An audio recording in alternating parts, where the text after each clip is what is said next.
So we arrive at item number 8, COVID-19 briefing and the Auckland Emergency Management Status Update.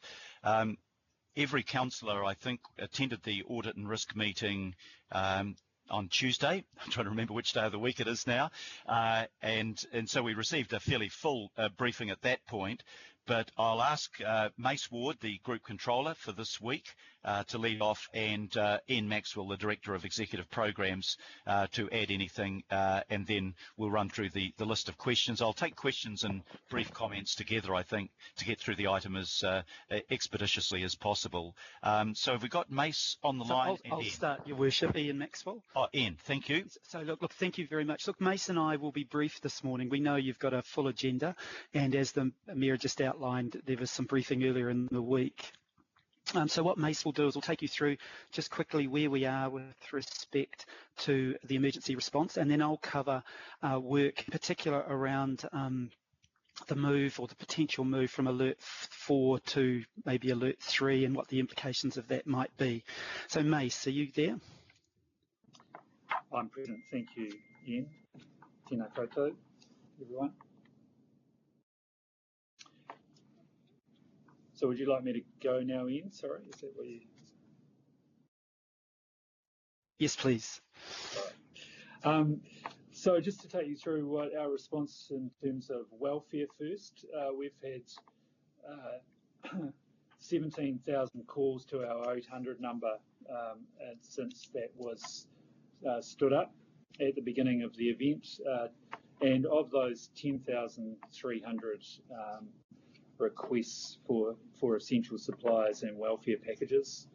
We have dispatched from the Spark Arena over 7,500 welfare essential supplies, including food. And in addition to that, we've also dispatched 270 packages to 5 other external community organisations, LifeWise and Asylum Seekers Support Trust.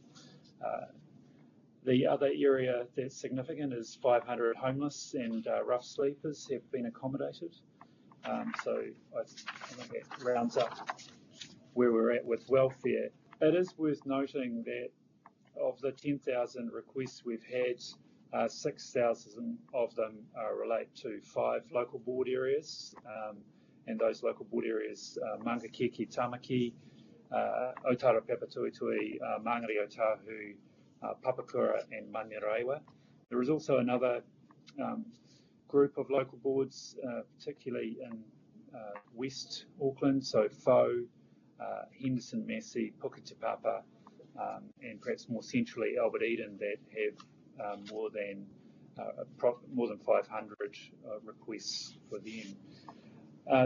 In terms of the regional isolation and quarantine coordination, so this is the coordination of people returning or leaving, foreign nationals leaving New Zealand. We continue to work in that area very strongly. We now have 8 hotels, and of those hotels we have 1,259 people we are hosting in those hotels. We're expecting a large arrival this weekend from India of 1,200 people, and in the past 24 hours we've had 323 people arrive. But people are starting to come to the end of their 14 days isolation, and they're being repatriated as they can be to their homes in New Zealand.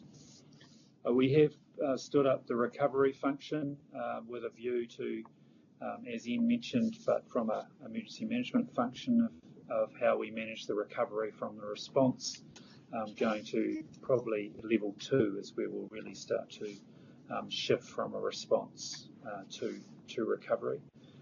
In terms of some of the operations, we've made some changes and sent messages out about particularly tsunami warnings.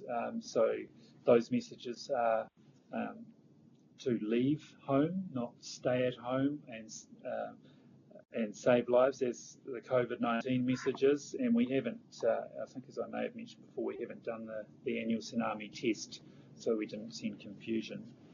The other area we've got the New Zealand Police will be conducting an additional survey this weekend on Great Barrier Island around Aotea of those vessels that are moored there and in isolation, and reminding the skippers of their responsibilities and checking on their welfare as well. We've also had, as of end of business yesterday, some of our staff, particularly from Auckland Libraries and Information Team, deployed into the Ministry of Social Development, and they've completed over 9,000 outreach calls to vulnerable members of the community, particularly those over 70 years, averaging 2,000 calls a day. There have been very few follow-ups required, only less than 30 follow-ups have been required. The Pou Whakarai function sitting in emergency management has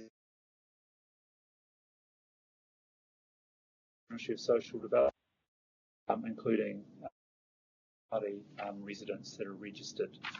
So that's the last thing. The other thing I would say, we're retaining separation between the groups to make sure we have a good resilience for teams to respond to this emergency, but also we are retaining capability to respond to any other weather events or emergency event, including what we understand will be a response to ongoing drought. So that's my summary. All right, look, thank you, Mace. Just briefly, with respect to Auckland Council, we've had no further COVID cases, no further staff testing positive. We've had 3 altogether, and they're all either recovered or recovering. Our essential services are all operating well, so Auckland Transport is delivering a weekend related service across the city. Auckland Watercare are maintaining their services, so essentially council's services are running well. We've spent quite a bit of time over the last 7 days looking at the financial implications for council, and clearly you'll be looking at that in a bit more detail later on in this meeting. We've also put time into recovery, so advance payments to suppliers who would have otherwise been able to be paid during the 4-week lockdown has been put in place. You're aware we've developed the 73 shovel-ready projects, and also the Mayor has established a business council with the support of ATEED. Perhaps the key piece of work we're looking at right now relates to the potential move from Alert Level 4. So this afternoon, we're expecting to find out from central government with a great deal more clarity as to what is involved with Levels 3 and Levels 2. The general focus seems to be that there'll be a move away from what might be regarded as essential activities or services or people to safe activities, services and people. So whether activities can be managed safely. And next Monday, a decision will be made by Cabinet as to whether the country or parts of the country may move off Level 4. And so we're gearing up about what the implications of that would be for Auckland Council.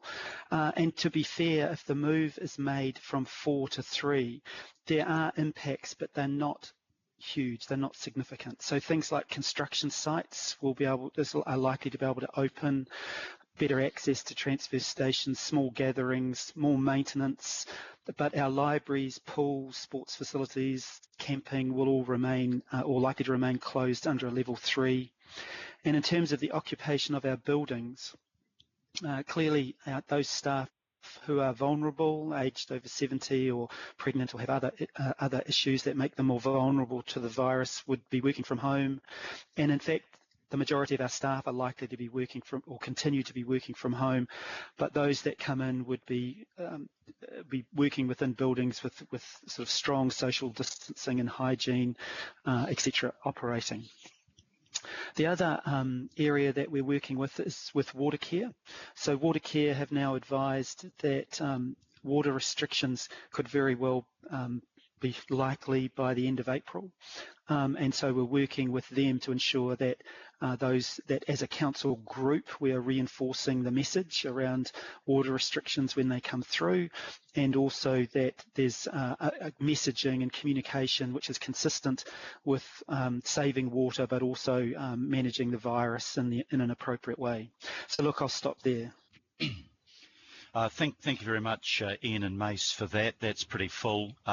Yeah, just on your last point, I have been notified by Watercare that they will be approaching council to look at the prospect of mandatory restrictions.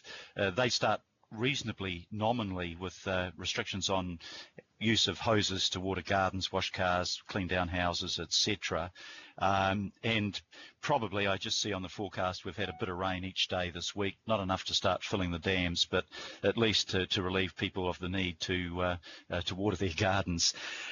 Look, we have had a full session on this earlier in the week, but I'll run through the list and just ask each councillor, if you've got a specific question, please ask it, and a brief comment. But if you don't feel the need to ask it, that's equally fine. In fact, that will be preferable in terms of getting through our agenda today. So I'll start with the top of the list, Deputy Mayor Bill Cashmore. Just thanks to Ian and Mace, no questions. Thank you. Councillor Josephine Bartley. Thank you to Ian and Mace, and no questions from me.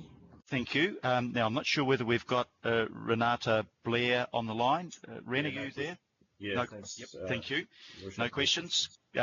Councillor Kathy Casey. Yeah, I have a question, Phil. Mace, you mentioned the volume of calls to the call centre and that some board areas were using that means of communication more than others. As ward councillor for Puke Tapapa and Albert Eden, I'd be very interested in finding out what the issues are, and I'm sure that would be the same for other councillors whose local boards you mentioned. Have you done an analysis of the issues that are coming in from those board areas? We can provide those out to councillors, Councillor Casey, but largely most of the issues are essential supplies, so okay, food then, and home items. Thank you very much. Councillor Efeso Collins. No, thank you, Mayor. Councillor Pipacoom. Tēnā kōrua. Kia ora. Thank you, Mr. Mayor. I did just have a question for Mace or Ian, just about the essential work that has been going on, and if there's going to be some more communications regarding what that essential work has to happen while we're still in lockdown. And I'm thinking about the fact that we've had some essential workers harassed carrying out essential work, and I just wondered if there was still a plan. We heard earlier in the week that there was going to be more comms going out just so that people know exactly what needs to happen during this time. Thank you.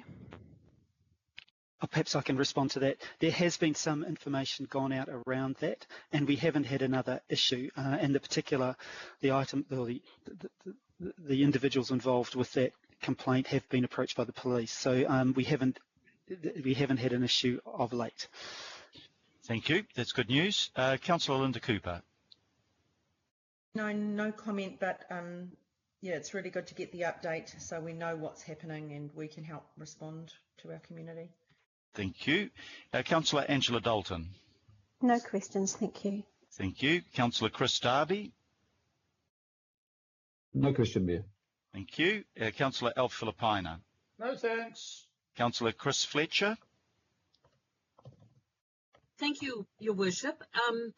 Ian, I guess I'm just trying to understand, for those big projects like the CRL and so forth, there's obviously an appetite for trying, while the streets are so quiet, to get work underway. Are you saying that there's a possibility, therefore, if we move to level 3, that perhaps some of those major construction sites could kickstart?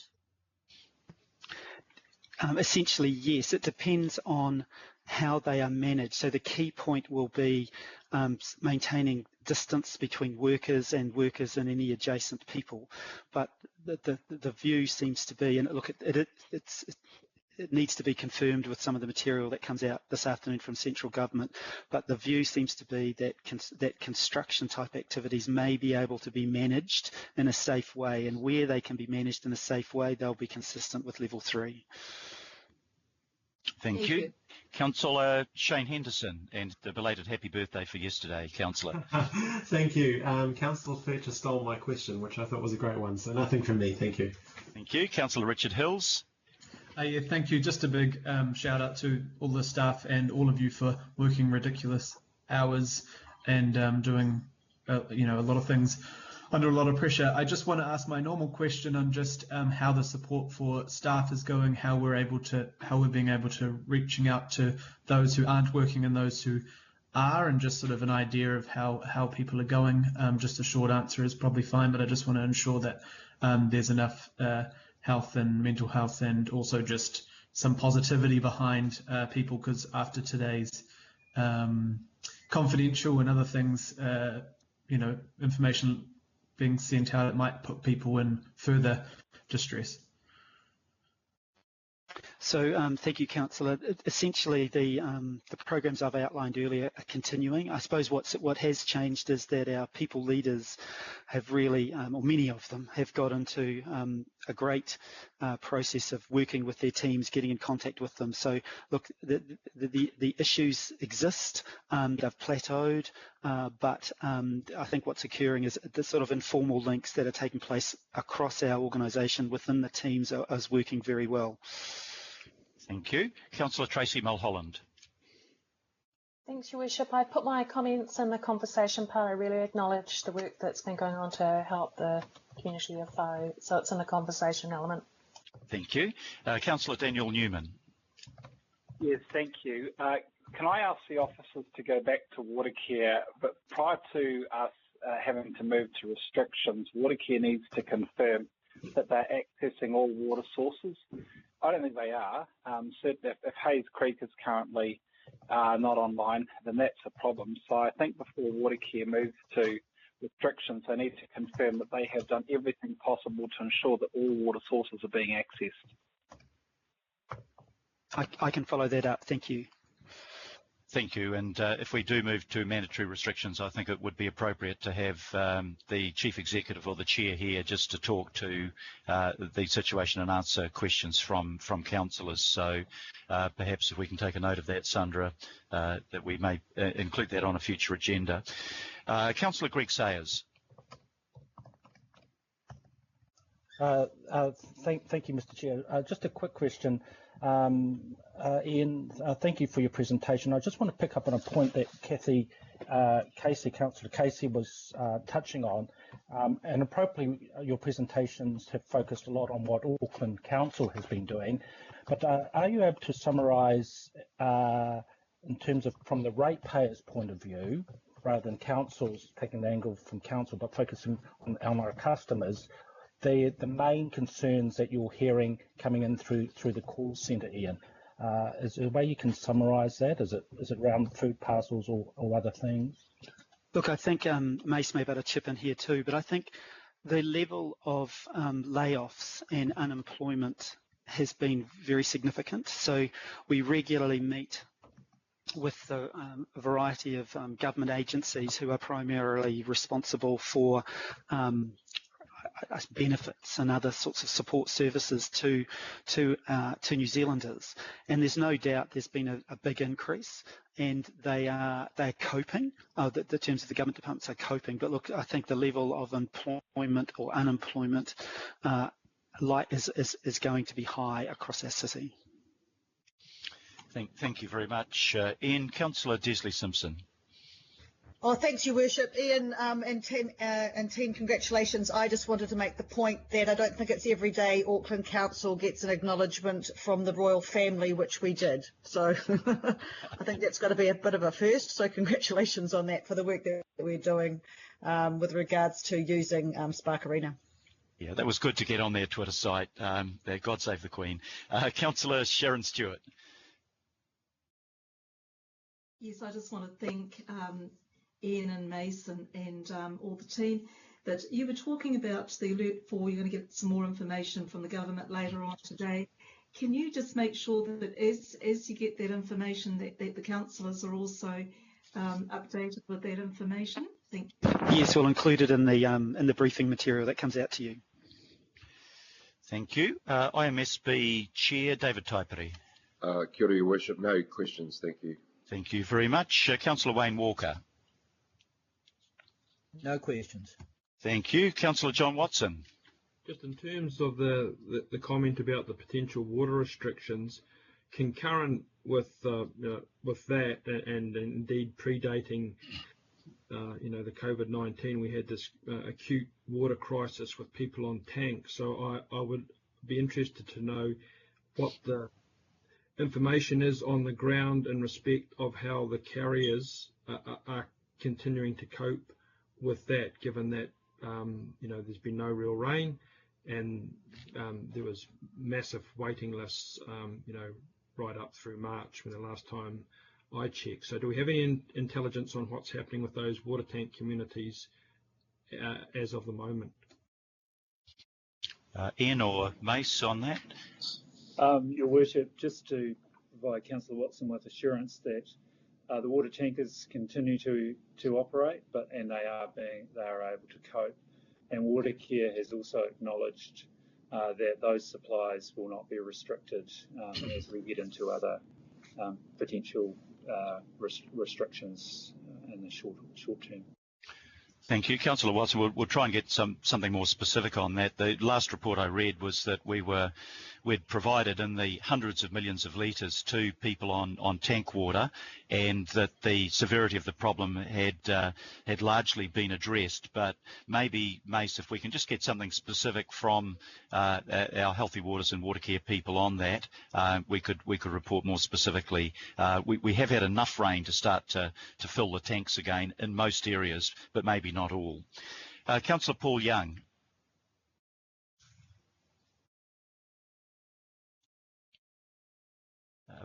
Councillor Young, are you there? No, we've lost Paul. So I'd like to move that we receive the report and thank. Could I have a councillor second that, please? I'll do that. I will. Okay, I think I heard the Deputy Mayor first. All those in favour, please say aye. To the contrary, no. Aye. Carried. We come